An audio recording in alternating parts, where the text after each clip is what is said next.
ஆணுக்கும் பெண்ணுக்கும் 18 வயசு ஆனா ஓட்டு போடலாம்ல. அப்ப ஆம்பளைக்கும் 18 வயசு ஆனா கல்யாணம் பண்ணலாமா இல்லையா? அப்புறம் ஏன் பொம்பளை பிள்ளைகளுக்கு மட்டும் 18 வயசு ஆனா கல்யாணம் பண்ணலாம், ஆம்பளைனா மட்டும் 21 வயசு ஆகணும் 3 வருஷம் நம்ம ஏன் காத்திருக்கணும்? என்ன காரணம் தெரியுமா? தெரியாம சட்டம் ஏற்ற இந்த நாட்டில் மண்ணை ஆள்வதை விட இந்த பெண்ணை ஆள்வது கடினம்.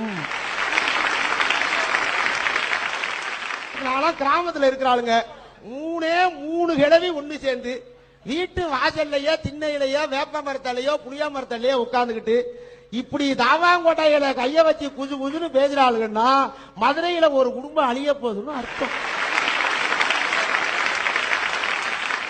நான் கேக்குறேன், இந்த பிரிட்ஜ்னு ஒண்ணு கண்டுபிடிச்சாங்க, எதுக்குங்க பிரிட்ஜ்? அதுக்கு பேரு பிரிட்ஜா? நான் சத்தியமா இந்த ஊர்ல பதிவு பண்ற மதுரையில அதுக்கு பேரு பிச்சைக்காரன் போட்டி.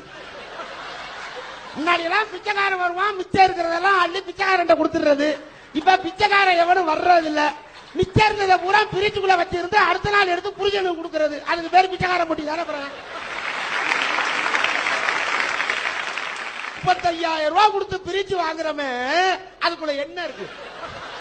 15 ரூபாய்க்கு வாங்கின மாவு பாக்கெட்டு, 2 ரூபாய்க்கு வாங்கின கருவேப்பிலை, 5 தக்காளி, 4 வெங்காயம்,